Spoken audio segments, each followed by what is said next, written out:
మీద చెయ్యి వేసి బొట్టు పెట్టినా, తాళి బొట్టు మెడను కట్టి బొట్టు పెట్టినా, తల మీద చెయ్యి వేసి బొట్టు పెట్టినా, తాళి బొట్టు మెడను కట్టి బొట్టు పెట్టినా, సన్ని కళ్ళు తొక్కినా సప్త పదులు మెట్టినా, సన్ని కళ్ళు తొక్కినా సప్త పదులు మెట్టినా, మనసు మనసు కలపడమే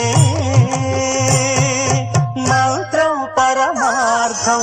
శ్రీరస్తు శుభమస్తు, శ్రీరస్తు శుభమస్తు. శ్రీకారం చుట్టుకుంది పెళ్లి పుస్తకం, ఇక